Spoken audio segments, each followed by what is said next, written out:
ਇੰਡੋਸ TV Australia ਦੇਖ ਰਹੇ ਸਾਰੇ ਦੋਸਤਾਂ ਦਾ ਨਿੱਘਾ ਸਵਾਗਤ। ਮੈਂ ਦੇਵ ਸਿੱਧੂ ਇੱਕ ਵਾਰ ਫਿਰ ਹਾਜ਼ਰ ਹਾਂ ਜੀ ਲੈ ਕੇ ਪ੍ਰੋਗਰਾਮ ਸਾਡੇ ਮਸਲੇ ਸਾਡੇ ਹੱਲ।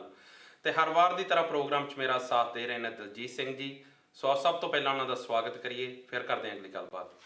ਦਲਜੀਤ ਜੀ, ਪਿਆਰ ਭਰੀ ਸਤਿ ਸ਼੍ਰੀ ਅਕਾਲ ਤੇ ਨਿੱਘਾ ਸਵਾਗਤ ਜੀ ਪ੍ਰੋਗਰਾਮ 'ਚ। ਸਤਿ ਸ਼੍ਰੀ ਅਕਾਲ ਜੀ ਦੇਵ ਸਿੱਧੂ ਸਾਹਿਬ, ਤੇ ਸਤਿ ਸ਼੍ਰੀ ਅਕਾਲ ਸਾਰੇ ਇੰਡੋਸ ਟੀਵੀ ਦੇਖ ਰਹੇ ਦਰਸ਼ਕਾਂ ਨੂੰ। ਤੇ ਆਸ ਕਰਦਾ ਤੁਹਾਡਾ ਸਮਾਂ ਬਹੁਤ ਵਧੀਆ ਬਤੀਤ ਹੋ ਰਿਹਾ ਹੋਣਾ ਜੀ। ਸੋ ਦੋਸਤੋ, ਪਿਛਲੇ ਪੂਰੇ ਹਫਤੇ 'ਚ ਕਾਫੀ ਕੁਝ ਹੋਇਆ, ਕਾਫੀ ਮੁੱਦੇ ਗਰਮਾਏ ਤੇ ਉਹਨਾਂ ਹੀ ਮੁੱਦਿਆਂ ਨੂੰ ਲੈ ਕੇ ਤੁਹਾਡੇ ਕੋਲ ਹਾਜ਼ਰ ਹਾਂ ਜੀ। ਸੋ ਆਓ ਕਰਦੇ ਹਾਂ ਗੱਲਬਾਤ। ਸੋ ਦਲਜੀਤ ਜੀ, ਸਭ ਤੋਂ ਪਹਿਲਾਂ ਤਾਂ ਇਹ ਦੱਸੋ ਜੀ, ਦੀਵਾਲੀ ਕਿੱਦਾਂ ਦੀ ਰਹੀ ਤੁਹਾਡੀ? ਦੀਵਾਲੀ ਬਹੁਤ ਵਧੀਆ ਰਹੀ। ਦੀਵਾਲੀ ਦਾ ਇੰਤਜ਼ਾਰ ਵੀ ਬਹੁਤ ਰਹਿੰਦਾ, ਖਾਸ ਤੌਰ ਤੇ ਬੱਚਿਆਂ ਨੂੰ ਜੀ। ਤੇ ਇੱਥੇ ਵੀ ਮੈਂ ਦੇਖਿਆ ਵੀ ਇੱਥੇ ਜਿਹੜੇ ਸਾਡੇ ਬੱਚੇ ਆ, ਇਹਨਾਂ ਦੇ ਵਿੱਚ ਬੜਾ ਕਰੇਜ਼ ਆ, ਭਾਵੇਂ ਉਹ ਛੋਟੀਆਂ ਹਲਕੀਆਂ ਫੁੱਲ ਝੜੀਆਂ ਲਈ ਆ ਜੀ।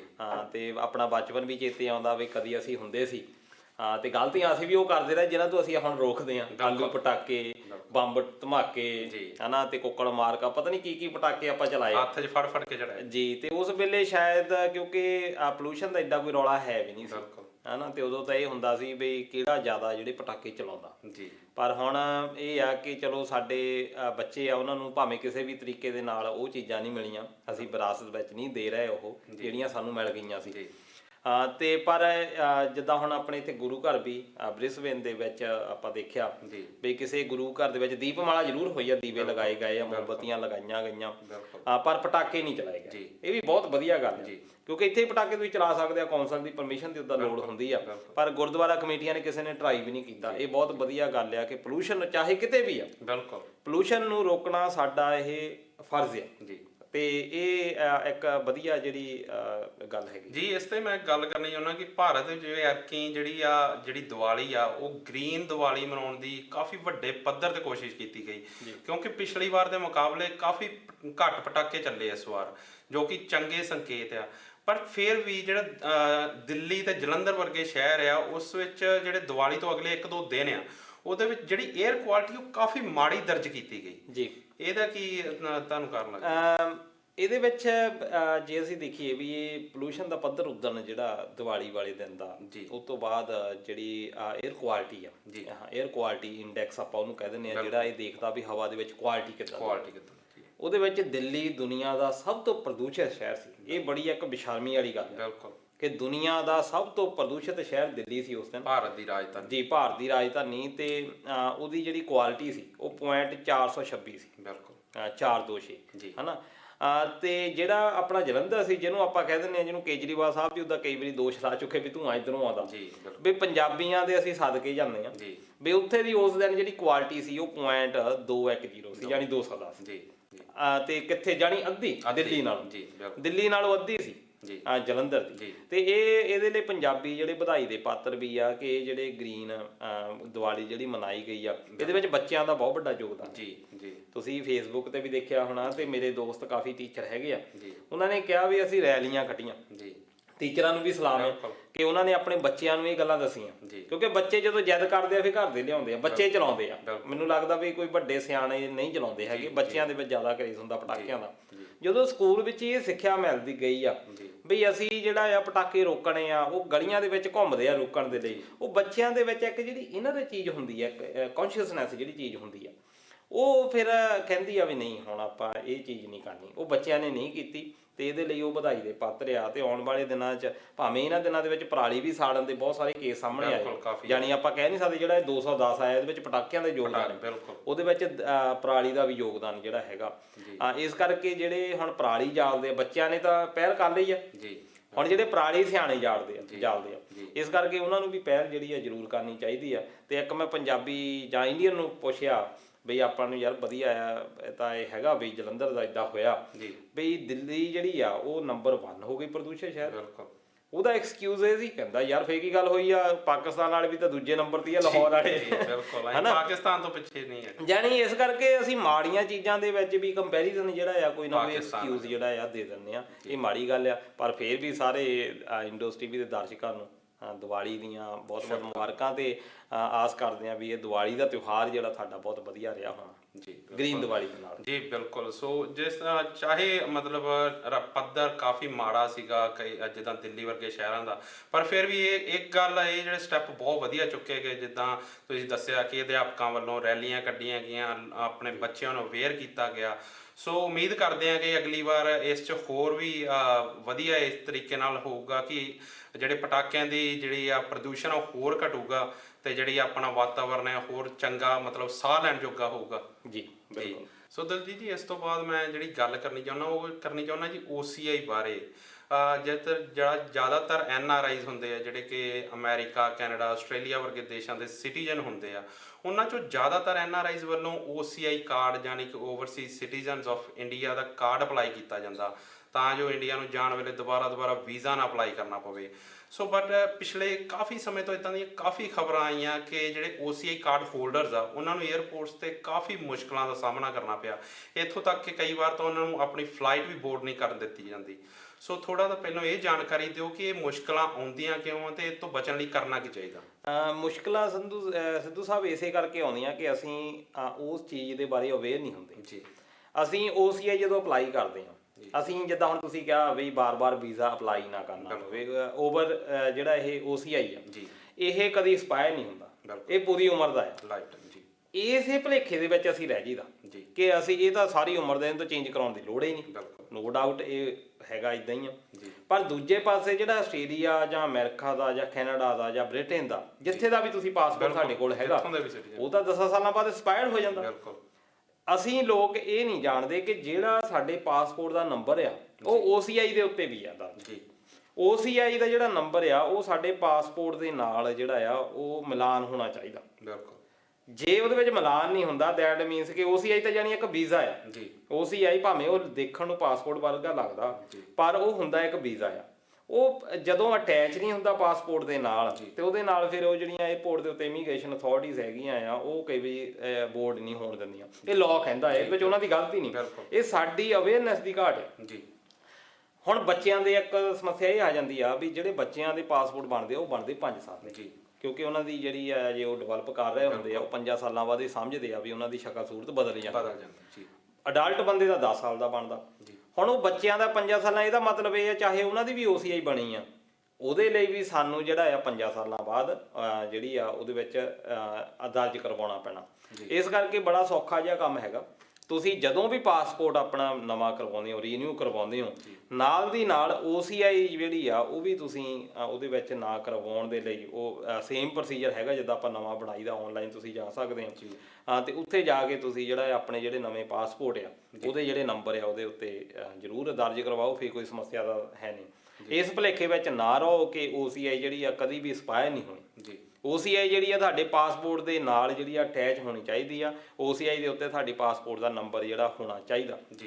ਹੁਣ ਕਈ ਦੋਸਤ ਕਹਿੰਦੇ ਆ ਵੀ ਅਸੀਂ ਤਾਂ ਪਿਛਲੇ ਪਾਸਪੋਰਟ ਵੀ ਦਿਖਾਉਂਦੇ ਸੀ। ਬਿਲਕੁਲ ਇਦਾਂ ਦੀ ਇੱਕ ਖਬਰ ਵੀ ਸਾਹਮਣੇ ਆਈ ਕਿ ਜਿਹੜਾ ਮੈਲਬਰਨ ਤੋਂ ਇੱਕ ਪਰਿਵਾਰ ਚੱਲਿਆ ਸੀ ਭਾਰਤ ਨੂੰ ਤੇ ਉਹ ਕਹਿੰਦੇ ਕਿ ਅਸੀਂ ਹਰ ਵਾਰ ਜਾਈਦਾ। ਪਿਛਲੇ 2015 'ਚ ਉਹਨਾਂ ਨੇ ਆਪਣੇ ਬੇਟੇ ਦਾ ਪਾਸਪੋਰਟ ਬਣਵਾਇਆ ਤੇ ਉਸ ਸਾਲ ਤੋਂ ਲਗਾਤਾਰ ਉਹ ਹਰ ਸਾਲ ਭਾਰਤ ਜਾਂਦੇ ਆ ਤੇ ਉਹ ਆਪਣਾ ਜਦੋਂ ਪਿਛਲਾ ਪਾਸਪੋਰਟ ਵੀ ਉਹਨਾਂ ਦੇ ਕੋਲ ਹੁੰਦਾ ਤੇ ਉਹ ਕਹਿੰਦੇ ਪਹਿਲਾਂ ਕੋਈ ਮੁਸ਼ਕਲ ਨਹੀਂ ਆਈ ਪਰ ਇਸ ਵਾਰ 2019 ਦੇ ਵਿੱਚ ਜਦੋਂ ਇਸ ਸਾਲ ਜਾਣ ਲੱਗੇ ਤਾਂ ਉਹਨਾਂ ਦੇ ਬੇਟੇ ਨੂੰ ਫਲਾਈਟ ਬੋਰਡ ਨਹੀਂ ਕਰਨ ਦਿੱਤੀ ਗਈ। ਉਹ ਇਹੀ ਕਾਰਨ ਹੋਣਾ ਵੀ ਜਿੱਦਾਂ ਹੁਣ ਤੁਸੀਂ ਦੱਸਿਆ ਕਿ ਉਹ 5 ਸਾਲ ਜਦੋਂ ਐਕਸਪਾਇਰ ਹੋ ਗਿਆ ਹੋਣਾ ਉਹਦਾ ਪਾਸਪੋਰਟ ਬੱਚੇ ਦਾ ਹਨਾ ਤੇ ਬਾਕੀਆਂ ਨੂੰ ਸਮੱਸਿਆ ਕੋਈ ਨਹੀਂ ਆਈ। ਉਹ ਪਹਿਲਾਂ ਜਿਹੜਾ ਉਹ ਹੈਗਾ ਸੀ ਲੀਗਲ, ਜਦੋਂ ਹੁਣ ਹੋਇਆ ਹੋਣਾ ਆ ਕਿ ਉਹ ਜਿਹੜਾ ਆ ਮਿਲਾਨ ਹੋਇਆ ਨਹੀਂ ਹੋਣਾ ਕਿ ਉਹਨਾਂ ਦਾ ਪਾਸਪੋਰਟ ਜਿਹੜਾ ਆ ਉਹਦੇ ਨਾਲ ਜਾਂ ਨਵਾਂ ਬਣਵਾ ਲਿਆ ਹੋਣਾ ਆ।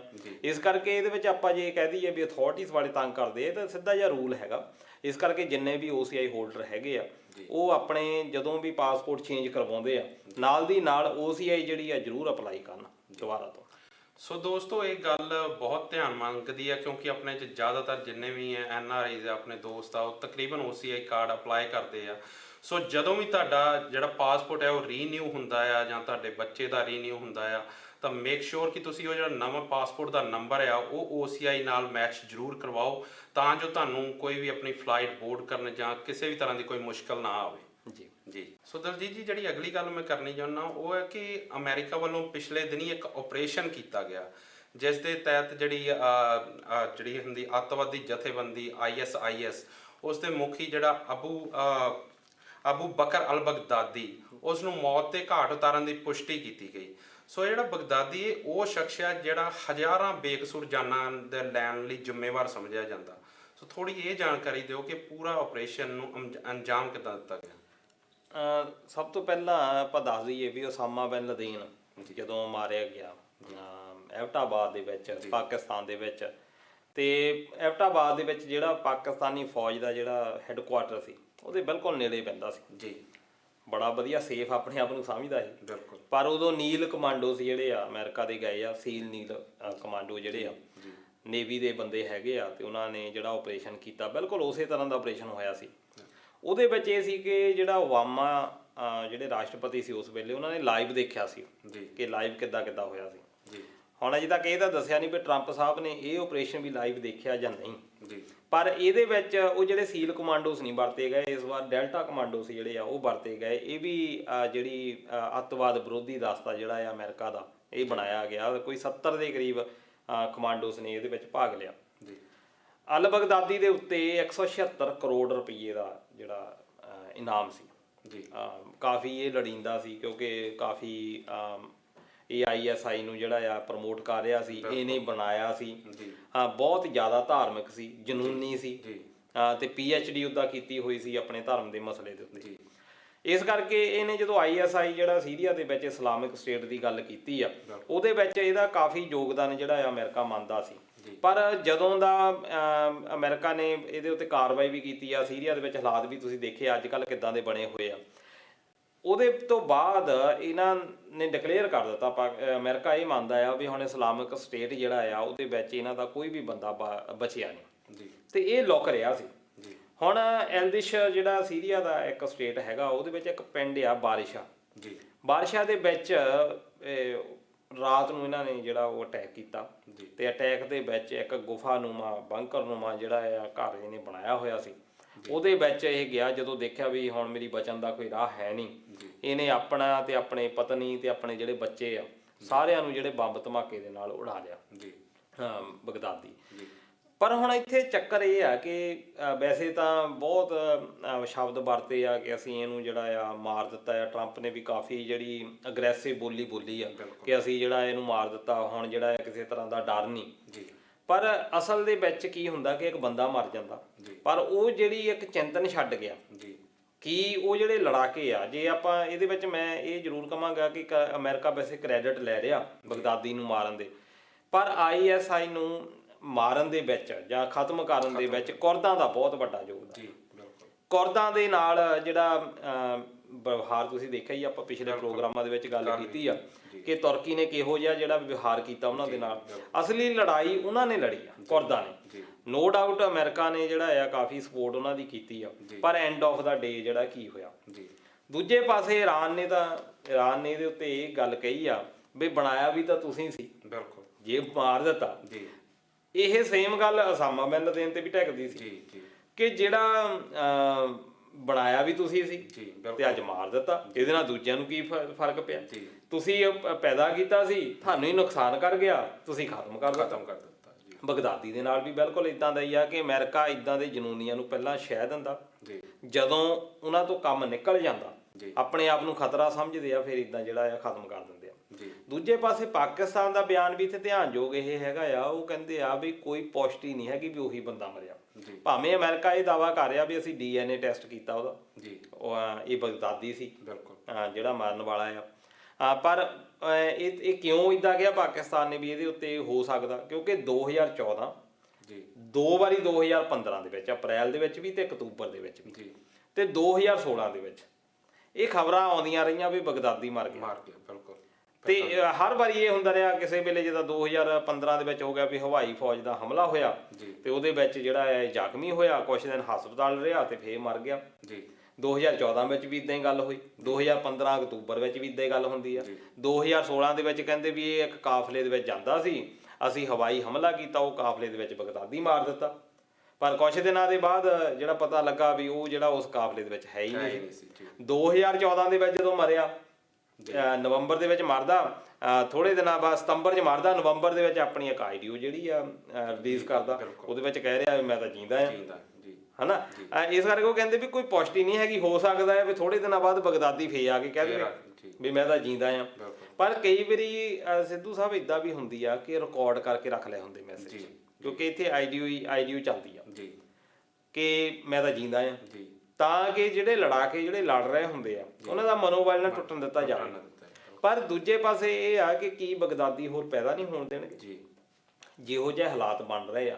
ਇੱਕ ਪਾਸੇ ਹੁਣ ਅਮਰੀਕਾ ਆ ਇਹੋ ਜਿਹੇ ਖਤਮ ਕਰ ਰਿਹਾ, ਪਰ ਇਹਨਾਂ ਨੂੰ ਹੁਣ ਸ਼ਹਿ ਕਿੱਥੋਂ ਮਿਲ ਰਹੀ ਆ? ਬਗਦਾਦੀ, ਅਮਰੀਕਾ ਜਿਹੜਾ ਸੁਪਰ ਪਾਵਰ ਆ। ਇੱਕ ਆਮ ਬੰਦਾ ਜਾਂ ਮੈਂ ਜਾਂ ਤੁਸੀਂ ਥੋੜੀ ਪੰਗਾ ਲੈ ਲਵਾਂਗੇ ਉਹਨਾਂ ਦੇ ਨਾਲ।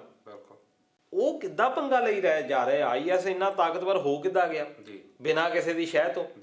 ਸ਼ਹਿ ਕਿਹਨਾਂ ਦੀ ਮਿਲਦੀ ਆ? ਰੂਸ ਦੀ, ਤੁਰਕੀ ਦੀ, ਫਿਰ ਆਪਣੇ ਈਰਾਨ ਦੀ।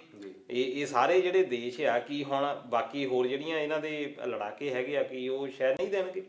ਇਸ ਕਰਕੇ ਬੜਾ ਚਿੰਤਨ ਦਾ ਵਿਸ਼ਾ ਇੱਥੇ ਇਹ ਹੈਗਾ ਕਿ ਬਗਦਾਦੀ ਜਾਂ ਲਦੀਨ ਮਾਰਨ ਦੇ ਨਾਲ ਗੱਲ ਨਹੀਂ। ਹੁਣ ਲਦੀਨ ਮਾਰਿਆ, ਉਸ ਤੋਂ ਬਾਅਦ ਤੁਸੀਂ ਦੇਖਿਆ ਵੀ ਇਸਲਾਮਿਕ ਸਟੇਟ ਕਿੱਦਾਂ ਉੱਭਰਿਆ, ਕਿੱਦਾਂ ਇਸਲਾਮਿਕ ਸਟੇਟ ਨੇ ਜਿਹੜਾ ਤੁਸੀਂ ਦੱਸਿਆ ਵੀ ਇੰਨਾ ਨਰਸੰਹਾਰ ਕੀਤਾ, ਇੰਨੇ ਲੋਕ ਮਰੇ ਆ। ਸੀਰੀਆ ਅਜੇ ਤੱਕ ਤਰ੍ਹਾਂ ਲੋਕ ਕਰ ਰਹੇ ਆ। ਖਾਲਸਾ ਏਡ ਦੀਆਂ ਤੁਸੀਂ ਦੇਖ ਲਓ ਪੋਸਟਾਂ ਪਾਉਂਦੇ ਆ ਉਹ ਕਿ ਉੱਥੇ ਰਿਫਿਊਜੀਜ਼ ਕੈਂਪ ਦੇ ਵਿੱਚ ਹਾਲਾਤ ਕੀ ਬਣੇ ਹੋਏ ਆ। ਲੋਕਾਂ ਨੂੰ ਬਹੁਤ ਯਾਨੀ ਤੰਗੀਆਂ ਤਰੁਸ਼ੀਆਂ ਦੇ ਵਿੱਚ ਜਿਹੜਾ ਆ ਭੁਗਤਣਾ ਪੈ ਰਿਹਾ। ਪਰ ਇਹ ਜਿਹੜੀ ਲੜਾਈ ਆ ਇਹ ਇੱਕ ਵਿਚਾਰਧਾਰਕ ਲੜਾਈ ਜਿਹੜੀ ਆ, ਇਹਦੇ ਹੋਰ ਹੀ ਮਸਲੇ ਹੈਗੇ। ਇਹਨੂੰ ਬੰਦੂਕ ਦੀ ਗੋਲੀ ਤੱਕ, ਨੋਕ ਤੱਕ ਲਿਜਾਣਾ, ਇਹ ਉੱਥੇ ਦੇ ਜਿਹੜੇ ਬੱਚੇ ਆ ਉਹਨਾਂ ਲਈ ਬਹੁਤ ਜਿਹੜਾ ਘਾਤਕ ਆ ਉਹ ਸਿੱਧ ਹੁੰਦਾ। ਸੋ ਦਲਜੀਤ ਜੀ ਹੁਣ ਆਪਾਂ ਮਿਲਦੇ ਹਾਂ ਜੀ ਇੱਕ ਛੋਟੀ ਜਿਹੀ ਬ੍ਰੇਕ ਤੋਂ ਬਾਅਦ ਜੀ।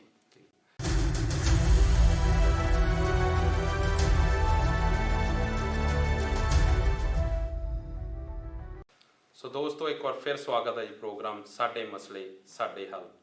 ਦਲਜੀਤ ਜੀ ਜਿਹੜਾ ਅਗਲਾ ਸਵਾਲ ਆ ਜੀ ਉਹ ਆ ਪੰਜਾਬ ਬਾਰੇ। ਪੰਜਾਬ ਦੀਆਂ ਚਾਰੇ ਜਿਮਨੀ ਚੋਣਾਂ ਦੇ ਨਤੀਜੇ ਆ ਚੁੱਕੇ ਆ, ਜਿਸ ਵਿੱਚੋਂ ਜਲਾਲਾਬਾਦ, ਮੁਕੇਰੀਆਂ ਤੇ ਫਗਵਾੜਾ, ਇਹ 4 ਚੋਂ 3 ਸੀਟਾਂ ਜਿਹੜੀਆਂ ਉਹ ਕਾਂਗਰਸ ਦੇ ਹਿੱਸੇ ਆਈਆਂ, ਜਦ ਕਿ ਦਾਖਾ ਵਾਲੀ ਸੀਟ ਤੇ ਸ਼੍ਰੋਮਣੀ ਅਕਾਲੀ ਦਲ ਨੇ ਬਾਜੀ ਮਾਰ ਲਈ। ਤੇ ਜਿਹੜੀ ਬੀਜੇਪੀ ਆ ਜੋ 2022 ਚ ਸਾਰੀਆਂ ਸੀਟਾਂ ਇਕੱਲਿਆਂ ਲੜਨ ਦਾ ਦਾਅਵਾ ਕਰਦੀ ਆ, ਉਹ ਇੱਕ ਵੀ ਸੀਟ ਨਹੀਂ ਜਿੱਤ ਸਕੀ। ਸੋ ਕਾਂਗਰਸ ਦੀ ਇਸ ਸਫਲਤਾ ਨੂੰ ਤੁਸੀਂ ਕਿੱਦਾਂ ਦੇਖਦੇ ਹੋ? ਕਾਂਗਰਸ ਦੀ ਅਸਲ ਵਿੱਚ ਸਫਲਤਾ ਨਹੀਂ ਹੋਈ, ਮੈਨੂੰ ਲੱਗਦਾ ਇਹਨੂੰ ਤਾਂ ਡਰ ਬਹੁਤ ਪੈ ਗਿਆ ਜੀ। ਚਿੰਤਾ ਦੇ ਵਿੱਚ ਇਸ ਵੇਲੇ ਕਾਂਗਰਸ ਬਹੁਤ ਜ਼ਿਆਦਾ ਹੈਗੀ ਆ ਜੀ, ਕਿਉਂਕਿ ਜ਼ਿਆਦਾਤਰ ਇਹ ਹੁੰਦਾ ਹੀ ਆ ਕਿ ਜਿਮਨੀ ਚੋਣ ਜਿਹੜੀ ਸੱਤਾਧਾਰੀ ਜਿੱਤਦੀ ਆ ਜੀ, ਇਹ ਸਾਰੇ ਜਾਣਦੇ ਆ ਜੀ।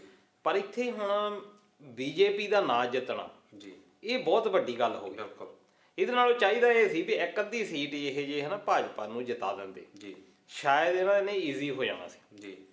ਪਰ ਇਦਾਂ ਹੋ ਨਹੀਂ ਪਾਇਆ ਜੀ, ਭਾਜਪਾ ਹਾਰ ਗਈ। ਦੂਜੇ ਪਾਸੇ ਦਾਖਾ ਸੀਟ ਜਾਂ ਜਿੱਤ ਜਾਂਦੇ ਜਾਂ 4 ਸੀਟਾਂ ਜਿੱਤ ਜਾਂਦੇ ਤਾਂ ਵੀ ਥੋੜੀ ਜਿਹਾ ਸੌਖਾ ਰਾਹ ਸੀ। ਹੁਣ ਦਾਖਾ ਅਕਾਲੀ ਜਦੋਂ ਜਿੱਤ ਗਏ ਆ, ਇਹਦੇ ਨਾਲ ਉਹਨਾਂ ਨੇ ਦਰਸਾ ਦਿੱਤਾ ਕਿ ਅਸੀਂ ਅਜੇ ਜੀਂਦੇ ਹਾਂ। ਕਿਉਂਕਿ ਜਦੋਂ ਲੋਕ ਸਭਾ ਦੀਆਂ ਚੋਣਾਂ ਉਹਦੇ ਵਿੱਚ 2-2 ਦੀ ਬਰਾਬਰੀ ਰਹਿ ਗਈ ਸੀ, 2 ਭਾਜਪਾ ਦੇ ਹੱਥ ਵਿੱਚ ਸੀ ਤੇ 2 ਇਹਨਾਂ ਦੇ ਹੱਥ ਦੇ ਵਿੱਚ ਸੀ ਅਕਾਲੀਆਂ ਦੇ। ਉਸ ਤੋਂ ਬਾਅਦ ਹਰਿਆਣੇ ਦੇ ਵਿੱਚ ਜੋ ਕੁਛ ਰੌਲਾ ਪਿਆ ਸੀ ਕਿ ਇਹਨਾਂ ਨੇ ਵੱਖਰੀਆਂ ਚੋਣਾਂ ਵੀ ਉੱਥੇ ਲੜੀਆਂ। ਤੁਸੀਂ ਦੇਖਿਆ ਵੀ ਖੱਟੜ ਸਾਹਿਬ ਕਿੰਨਾ ਇਹਨਾਂ ਦੇ ਖਿਲਾਫ ਬੋਲੇ ਆ, ਸੁਖਬੀਰ ਬਾਦਲ ਕਿੰਨਾ ਖਿਲਾਫ ਬੋਲੇ ਆ। ਕਾਂਗਰਸ ਨੂੰ ਇਹ ਲੱਗਦਾ ਸੀ ਵੀ 2022 ਦੀਆਂ ਜਿਹੜੀਆਂ ਚੋਣਾਂ ਹੋਣੀਆਂ ਉਹਦੇ ਵਿੱਚ ਆ ਕੇ ਅਸੀਂ ਸੌਕੇ ਜਿੱਤ ਜਾਣਾ, ਕਿਉਂਕਿ ਇਹਨਾਂ ਦਾ ਹੁਣ ਸਮਝੌਤਾ ਖਾਸ ਦੇ ਵਿੱਚ ਪੈ ਗਿਆ ਜੀ। ਕਿਉਂਕਿ ਹੁਣ ਭਾਜਪਾ ਨੇ ਜ਼ਿਆਦਾ ਸੀਟਾਂ ਮੰਗਣੀਆਂ। ਤੁਸੀਂ ਮਹਾਰਾਸ਼ਟਰ ਦੀ ਗੱਲ ਕੀਤੀ ਤੇ ਮਹਾਰਾਸ਼ਟਰ ਦੇ ਵਿੱਚ ਵੀ ਇਹੀ ਰੌਲਾ, ਕਦੀ ਸ਼ਿਵ ਸੈਨਾ ਇਹਨਾਂ ਨੂੰ ਇੱਦਾਂ ਹੀ ਦਿੰਦੀ ਸੀ ਜੇ ਸਮਝਦੀ ਸੀ, ਦੂਜੀ ਧਿਰ ਜਾਨੀ ਛੋਟਾ ਭਰਾ ਕਹਿੰਦੀ ਹੁੰਦੀ ਵੀ ਸਾਡਾ ਛੋਟਾ ਭਰਾ ਆ। ਬਾਦਲ ਸਾਹਿਬ ਵੀ ਇੱਦਾਂ ਹੀ ਕਹਿੰਦੇ ਆ ਵੀ ਸਾਡੇ ਛੋਟੇ ਵੀਰ ਆ, ਇਹਨਾਂ ਨੂੰ 22-23 ਸੀਟਾਂ ਛੱਡ ਦਿੰਦੇ ਆ, ਇਹ ਇੰਨੇ 'ਚ ਖੁਸ਼ ਆ। ਪਰ ਜੇ ਇਹ ਐਤਕੀ ਜਿਮਨੀ ਚੋਣ ਜਿੱਤ ਜਾਂਦੇ ਜਾਂ ਦਾਖੇ ਵਾਲੀ ਸੀਟ ਹਾਰ ਜਾਂਦੇ, ਫੇਰ ਭਾਜਪਾ ਨੂੰ ਇਹ ਲੱਗਣਾ ਸੀ ਵੀ ਅਸੀਂ 23 ਨਹੀਂ, ਅਸੀਂ ਬਰਾਬਰ ਲੜਨਾ, ਘੱਟੋ ਘੱਟ 50 ਸੀਟਾਂ ਸਾਨੂੰ ਦਿਓ। ਉਸ ਤੋਂ ਬਾਅਦ ਰੌਲਾ ਪੈਣਾ ਸੀ। ਕਾਂਗਰਸ ਨੂੰ ਇਹ ਲੱਗਦਾ ਸੀ ਵੀ ਨਹੀਂ ਇੱਦਾਂ ਲੜਨਾ, ਸਮਝੌਤਾ ਹੋਣਾ ਨਹੀਂ, ਇਹ ਨਹੀਂ ਵੱਖਰੇ ਲੜਨਾ, ਅਸੀਂ 2022 ਦੇ ਵਿੱਚ ਸਿੱਧੇ ਚੋਣਾਂ ਜਿੱਤ ਜਾਣਾ। ਬਾਕੀ ਆਮ ਆਦਮੀ ਪਾਰਟੀ ਦਾ ਹਾਲ ਤੁਸੀਂ ਦੇਖ ਹੀ ਲਿਆ, 4 ਜਿਹੜੀਆਂ ਹੋਈਆਂ ਤੇ 4ਾਂ ਦੇ ਵਿੱਚ ਹਾਲਾਤ ਕੀ ਬਣੇ ਆ ਉਹ ਵੀ ਤੁਸੀਂ ਦੇਖ ਲਓ। ਇਸ ਕਰਕੇ ਭਾਜਪਾ ਦੇ ਨਾ ਜਿੱਤਣ ਕਰਕੇ ਹੁਣ ਇਹ ਲੱਗਦਾ ਵੀ ਭਾਜਪਾ ਜਿਹੜਾ ਆ ਇਹਨਾਂ ਦੇ ਨਾਲ ਸਹਿਯੋਗ ਜਿਹੜਾ ਜ਼ਿਆਦਾ ਰੱਖੂਗੀ ਅਕਾਲੀਆਂ ਦੇ ਨਾਲ, ਇਨੀ 23 ਤੇ ਵੀ ਮੰਨ ਜਾਣਾ।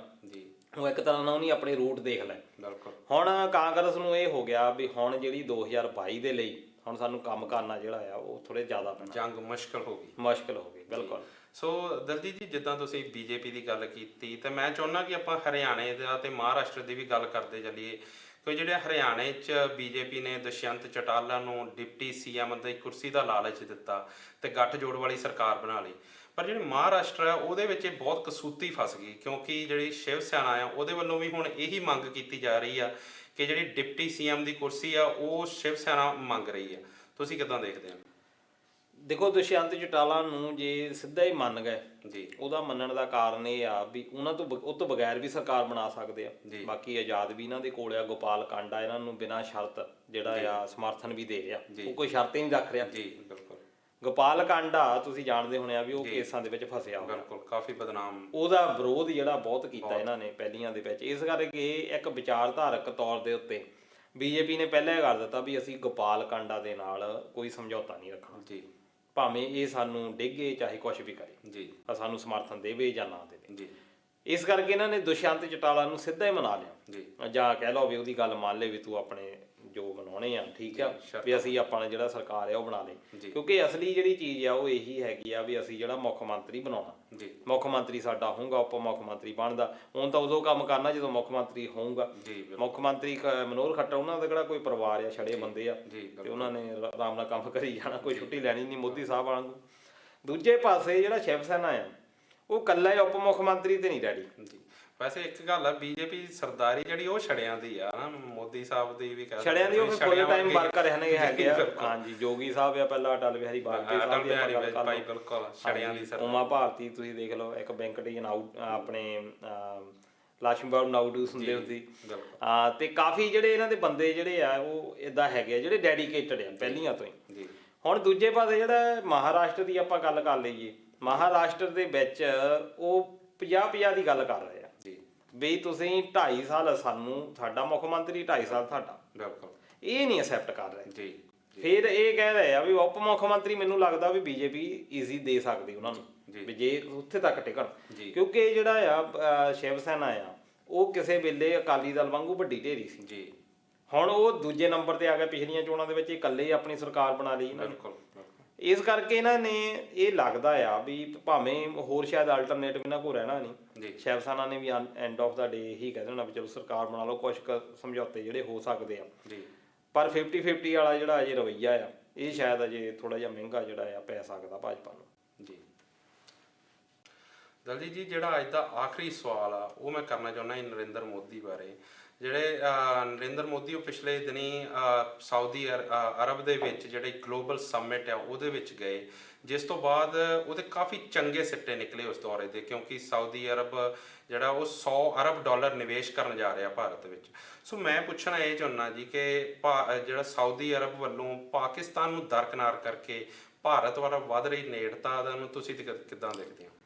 ਪਾਕਿਸਤਾਨ ਦੇ ਨਾਲ ਨੇੜਤਾ ਇਸੇ ਗੱਲ ਦੀ ਸੀ ਵੀ ਪਾਕਿਸਤਾਨ ਨੇ ਆਪਣੇ ਆਪ ਨੂੰ ਰਿਪਬਲਿਕ ਆਫ ਇਸਲਾਮਿਕ ਕੰਟਰੀ ਦੇ ਤੌਰ ਦੇ ਉੱਤੇ ਜਿਹੜਾ ਘੋਸ਼ਿਤ ਕੀਤਾ ਹੋਇਆ ਜੀ ਕਿ ਅਸੀਂ ਇਸਲਾਮਿਕ ਦੇਸ਼ ਆ ਜੀ। ਇਸ ਕਰਕੇ ਹੋਰ ਕੋਈ ਇਹਨਾਂ ਦੀ ਨੇੜਤਾ ਨਹੀਂ, ਨਾ ਕੋਈ ਸੱਭਿਆਚਾਰਕ ਨੇੜਤਾ, ਨਾ ਕੋਈ ਭਾਸ਼ਾ ਦੀ ਨੇੜਤਾ ਆ। ਜੇ ਦੇਖਿਆ ਜਾਵੇ ਭਾਸ਼ਾ ਜਾਂ ਸੱਭਿਆਚਾਰਕ ਤੌਰ ਤੇ ਪਾਕਿਸਤਾਨ ਭਾਰਤ ਦੇ ਨੇੜੇ ਆ ਬਿਲਕੁਲ, ਪਰ ਇਸ ਗੱਲ ਦਾ ਮੁਸਲਮਾਨ ਕੰਟਰੀ ਹੋਣ ਕਰਕੇ ਇਹਨਾਂ ਦੇ ਨਾਲ ਥੋੜੀ ਜਿਹੀ ਨੇੜਤਾ ਆ ਜੀ। ਤੇ ਕਾਫੀ ਇਹਨਾਂ ਦੇ ਸੰਬੰਧ ਵਧੀਆ ਵੀ ਹੈਗੇ ਆ, ਈਵਨ ਕਿ ਉਹਨਾਂ ਦੇ ਜਿਹੜੇ ਰਾਜਤੰਤਰ ਦੀ ਰਖਵਾਲੀ ਆ ਉਹ ਪਾਕਿਸਤਾਨ ਦੇ ਫੌਜੀ ਕਰਦੇ ਆ, ਪਾਕਿਸਤਾਨ ਦੀ ਬਹੁਤ ਸਾਰੀ ਫੌਜ ਜਿਹੜੀ ਆ ਉੱਥੇ ਕੰਮ ਕਰਦੀ ਆ ਜੀ। ਦੂਜੇ ਪਾਸੇ 26 ਲੱਖ ਦੇ ਕਰੀਬ ਜਿਹੜੇ ਭਾਰਤੀ ਆ ਉਹ ਵੀ ਸਾਊਦੀ ਅਰਬ ਦੇ ਵਿੱਚ ਰਹਿੰਦੇ ਆ ਜੀ। ਸਾਊਦੀ ਅਰਬ ਦਾ ਮੇਨ ਸਰੋਤ ਜਿਹੜਾ ਇਕਨੋਮੀ ਦਾ ਹੁਣ ਤੱਕ ਰਿਹਾ ਉਹ ਪੈਟਰੋਲ ਵੇਚ ਕੇ ਪੈਸੇ ਕਮਾਉਂਦੇ ਰਹੇ ਜੀ। ਪਰ ਇਹ ਥੋੜੇ ਦੇਰ ਤੋਂ ਜਦੋਂ ਦੇ ਪ੍ਰਿੰਸ ਕਰਾਊਨ ਜਿਹੜਾ ਆਇਆ ਹੋਇਆ ਆ ਉਦੋਂ ਦਾ ਇਹਨੇ ਬਹੁਤ ਸਾਰੀਆਂ ਚੇਂਜਸ ਕੀਤੀਆਂ, ਜਿੱਦਾਂ ਮੰਨ ਲਓ ਕਿ ਇਹਨੇ ਕੁੜੀਆਂ ਨੂੰ ਬਹੁਤ ਅਧਿਕਾਰ ਦਿੱਤੇ ਆ, ਜਿੱਦਾਂ ਗੱਡੀ ਚਲਾਉਣ ਦਾ ਅਧਿਕਾਰ, ਭਾਵੇਂ ਇਹ ਬੇਸਿਕ ਲੱਗਦੇ ਆ ਪਰ ਇੱਕ ਬਹੁਤ ਵੱਡੀਆਂ ਜਿਹੜੀਆਂ ਉੱਥੇ ਤਬਦੀਲੀਆਂ ਲੈ ਕੇ ਆ ਰਿਹਾ ਜੀ। ਫਿਰ ਟੂਰਿਜ਼ਮ ਨੂੰ ਬਹੁਤ ਪ੍ਰਮੋਟ ਕਰ ਰਿਹਾ, ਉਹ ਇਸੇ ਕਰਕੇ ਹੈਗਾ। ਉਹਦਾ ਮੰਨਣਾ ਇਹ ਆ ਕਿ ਸ਼ਾਇਦ ਪੈਟਰੋਲ ਜਿਹੜਾ ਆ ਇਹ ਸਾਨੂੰ ਲਗਾਤਾਰ ਜਿਹੜਾ ਪੈਸਾ ਨਹੀਂ ਦੇ ਸਕਦਾ, ਸਾਨੂੰ ਜਿਹੜਾ ਆ ਹੋਰ ਵੀ ਜਿਹੜੇ ਸੋਰਸਸ ਆ ਉਹ ਵੀ ਵਰਤਣੇ ਪੈਣੇ ਆ ਕਿ ਅਸੀਂ ਜਿਹੜੀ ਕਮਾਈ ਆ ਹੋਰ ਵੀ ਤਰੀਕਿਆਂ ਦੇ ਨਾਲ ਕਰੀਏ। ਇਸੇ ਕਰਕੇ ਉਹਨਾਂ ਨੂੰ ਲੱਗਦਾ ਵੀ ਪਾਕਿਸਤਾਨ ਦੇ ਨਾਲੋਂ ਭਾਰਤ ਉਹਨਾਂ ਨੂੰ ਜ਼ਿਆਦਾ ਲਾਹੇਵੰਦ ਹੋ ਸਕਦਾ ਸਾਬਿਤ। ਇਸੇ ਕਰਕੇ 2016 ਦੇ ਵਿੱਚ ਵੀ ਨਰਿੰਦਰ ਮੋਦੀ ਉੱਥੇ ਗਏ ਸੀ ਤੇ ਉੱਥੇ ਦੇ ਜਿਹੜੇ ਮੁਹੰਮਦ ਜਿਹੜੇ ਬਾਦਸ਼ਾਹ ਹੈਗੇ ਆ ਉਹਨਾਂ ਨੇ ਇਹਨਾਂ ਨੂੰ ਜਿਹੜਾ ਸਰਵਉੱਚ ਸਨਮਾਨ ਜਿਹੜਾ ਸਾਊਦੀ ਅਰਬ ਦਾ ਉਹ ਦਿੱਤਾ ਸੀ। ਉਸ ਵੇਲੇ ਵੀ ਪਾਕਿਸਤਾਨ ਨੇ ਬਹੁਤ ਵਿਰੋਧ ਕੀਤਾ ਸੀ ਵੀ ਇਹ ਕਿਉਂ ਦਿੱਤਾ ਗਿਆ। ਅਸਲ ਦੇ ਵਿੱਚ ਉਹ ਕਹਿ ਲਓ ਵੀ ਫੁੱਲੀਆਂ ਹੀ ਪਾਈਆਂ ਸੀ ਬਿਲਕੁਲ। ਤੇ ਇਸ ਵਾਰ ਦਾ ਜਿਹੜਾ ਦੌਰਾ ਸੀ ਉਹ ਜਿਹੜੀਆਂ ਫੁੱਲੀਆਂ ਆ ਉਹਨਾਂ ਨੇ ਜਾਣੀ ਕਹਿ ਲਓ ਵੀ ਆਪਣਾ ਕੰਮ ਦਿਖਾਇਆ ਤੇ ਨਰਿੰਦਰ ਮੋਦੀ ਨੇ ਆਪਣੀ ਸਪੀਚ ਦੇ ਵਿੱਚ ਕਿਹਾ ਵੀ 1.5 ਖਰਬ ਡਾਲਰ ਅਸੀਂ ਜਿਹੜਾ ਆ ਆਧਾਰਭੂਤ ਜਿਹੜੇ ਢਾਂਚਾ ਆ, ਜਿਹੜੀ ਇੱਥੇ ਦਾ ਇਨਫਰਾਸਟ੍ਰਕਚਰ ਆ, ਉਹ ਅਸੀਂ ਤੁਹਾਨੂੰ ਪ੍ਰਦਾਨ ਕਰਾਂਗੇ, ਤੁਸੀਂ ਆਪਣੀਆਂ ਜਿਹੜੀਆਂ ਕੰਪਨੀਆਂ ਲੈ ਕੇ ਆਓ। ਨਾਮਕੋ ਜਿਹੜੀ ਕਿ ਕੰਪਨੀ ਉਹਨਾਂ ਦੀ ਨੰਬਰ 1 ਆ ਸਾਊਦੀ ਅਰਬ ਦੀ, ਉਹਨਾਂ ਨੇ ਮਹਾਰਾਸ਼ਟਰ ਦੇ ਵਿੱਚ ਇੱਕ ਤੇਲ ਦਾ ਸਮਝੌਤਾ ਜਿਹੜਾ ਕੀਤਾ। ਦੂਜੇ ਪਾਸੇ ਸਾਊਦੀ ਅਰਬ ਨੇ ਵੀ ਕਿਹਾ ਵੀ ਅਸੀਂ ਕਰਨਾਟਕ ਦੇ ਵਿੱਚ ਇੱਕ ਰਿਜ਼ਰਵ ਜਿਹੜਾ ਆ ਉਹ ਬਣਾਉਂਦੇ ਆ ਤੇਲ ਦਾ, ਇਹ ਵੀ ਇੱਕ ਸਮਝੌਤੇ ਦੇ ਉੱਤੇ ਦਖਲ ਜਿਹੜੇ ਕੀਤਾ, ਸਾਈਨ ਕੀਤੇ ਆ। ਇਸ ਕਰਕੇ ਇਹ ਜਿਹੜਾ ਕੋਈ 100 ਅਰਬ ਦੇ ਕਰੀਬ ਜਿਹੜਾ ਉਹਨਾਂ ਨੇ ਕਿਹਾ ਵੀ ਅਸੀਂ ਇਨਵੈਸਟਮੈਂਟ ਜਿਹੜੀ ਆ ਉਹ ਇੰਡੀਆ ਦੇ ਵਿੱਚ ਕਰਨੀ ਆ। ਇਹ ਕਾਫੀ ਵਧੀਆ ਚੀਜ਼ ਹੈਗੀ ਆ, ਕਿਉਂਕਿ ਇਰਾਕ ਤੋਂ ਬਾਅਦ ਦੂਜੇ ਨੰਬਰ ਦੇ ਉੱਤੇ ਆ ਜਿਹਦੇ ਕੋਲੋਂ ਸਭ ਤੋਂ ਜ਼ਿਆਦਾ ਤੇਲ ਭਾਰਤ ਖਰੀਦਦਾ। ਪਹਿਲੇ ਨੰਬਰ ਤੇ ਇਰਾਕ ਆ, ਜਿਸ ਤੋਂ ਜ਼ਿਆਦਾ ਤੇਲ ਲਿਆ ਜਾਂਦਾ। ਦੂਜੇ ਨੰਬਰ ਤੇ ਸਾਊਦੀ ਅਰਬ ਆ, ਪਰ ਦੂਜੇ ਪਾਸੇ ਸਾਊਦੀ ਅਰਬ ਜਿਹੜਾ ਇਹਨਾਂ ਤੋਂ ਚੀਜ਼ਾਂ ਬਹੁਤੀਆਂ ਲੈਂਦਾ ਨਹੀਂ। ਇਸ ਕਰਕੇ ਜਿਹੜੀ ਇਨਵੈਸਟਮੈਂਟ ਆ ਉਹਦੀ ਇੰਨੀ ਜ਼ਿਆਦਾ ਹੋ ਰਹੀ, ਇਹ ਇੱਕ ਵਧੀਆ ਸੂਚਕ ਹੈਗਾ ਇੰਡੀਆ ਦੀ ਇਕਨੋਮੀ ਦੇ ਵਾਸਤੇ। ਤੇ ਸਾਊਦੀ ਅਰਬ ਦੇ ਲਈ ਵੀ ਇਹ ਬਹੁਤ ਵਧੀਆ ਚੀਜ਼ ਹੈਗੀ, ਕਿਉਂਕਿ ਉਹ ਕੋਸ਼ਿਸ਼ ਕਰ ਰਿਹਾ ਆ। ਉਹਨੇ ਚਾਈਨਾ ਦੇ ਵਿੱਚ ਬਹੁਤ ਸਾਰਾ ਇਨਵੈਸਟਮੈਂਟ ਕੀਤੀ ਆ, ਸਾਊਥ ਕੋਰੀਆ ਦੇ ਵਿੱਚ, ਜਾਪਾਨ ਦੇ ਵਿੱਚ, ਤੇ ਹੁਣ ਇਹ ਇੰਡੀਆ ਦੇ ਵਿੱਚ ਬਹੁਤ ਵੱਡੀ ਜਿਹੜੀ ਇਨਵੈਸਟਮੈਂਟ ਆ ਉਹ ਕਰਨ ਜਾ ਰਿਹਾ। ਤੇ ਇਹ ਸ਼ਾਇਦ ਨਰਿੰਦਰ ਮੋਦੀ ਦਾ ਜਿਹੜਾ ਸਫਲ ਦੌਰਿਆਂ ਦੇ ਵਿੱਚੋਂ ਇੱਕ ਜਿਹੜਾ ਮੰਨਿਆ ਜਾਣਾ। ਸੋ ਦਲਜੀਤ ਜੀ, ਆਪਾਂ ਹੁਣ ਚੱਲੀਏ ਕਿਉਂਕਿ ਵੇਲਾ ਹੋ ਚੁੱਕਾ ਜੀ ਜਾਣ ਦਾ। ਤੁਸੀਂ ਸਮਾਂ ਦਿੱਤਾ ਉਹਦੇ ਲਈ ਬਹੁਤ ਬਹੁਤ ਧੰਨਵਾਦ। ਸਤਿ ਸ਼੍ਰੀ ਅਕਾਲ। ਹੁਣ ਮਿਲਦੇ ਹਾਂ ਅਗਲੇ ਹਫਤੇ ਜੀ। ਸੋ ਦੋਸਤੋ, ਉਮੀਦ ਕਰਦੇ ਹਾਂ ਤੁਹਾਨੂੰ ਸਾਡਾ ਪ੍ਰੋਗਰਾਮ ਜ਼ਰੂਰ ਪਸੰਦ ਆਇਆ ਹੋਵੇਗਾ। ਤੁਸੀਂ ਆਪਣੀ ਫੀਡਬੈਕ ਸਾਡੇ ਨਾਲ ਸਾਂਝੀ ਜ਼ਰੂਰ ਕਰਿਓ, ਤੇ ਜਾਂਦੇ ਜਾਂਦੇ ਤੁਹਾਨੂੰ ਦੱਸਦੇ ਜਾਈਏ ਕਿ ਤੁਸੀਂ ਇੰਡੋਜ਼ ਟੀਵੀ ਨੂੰ real TV, Zenga TV, IPTV Galaxy, ਸ਼ਾਵਾ ਗੋਲਡ, ਇਹਨਾਂ ਸਾਰਿਆਂ ਤੇ ਆਨੰਦ ਮਾਣ ਸਕਦੇ ਹੋ ਇੰਡੋਜ਼ ਟੀਵੀ ਆਸਟ੍ਰੇਲੀਆ ਦਾ। ਤੇ ਨਾਲ ਦੀ ਨਾਲ ਸਾਡਾ YouTube ਚੈਨਲ ਜ਼ਰੂਰ ਸਬਸਕ੍ਰਾਈਬ ਕਰੋ, ਸਾਡਾ Facebook ਪੇਜ ਲਾਈਕ ਕਰੋ। ਹੁਣ ਦਿਓ ਇਜਾਜ਼ਤ, ਮਿਲਦੇ ਹਾਂ ਅਗਲੇ ਹਫਤੇ। ਤਦ ਤੱਕ ਲਈ ਪਿਆਰ ਭਰੀ ਸਤਿ ਸ਼੍ਰੀ ਅਕਾਲ।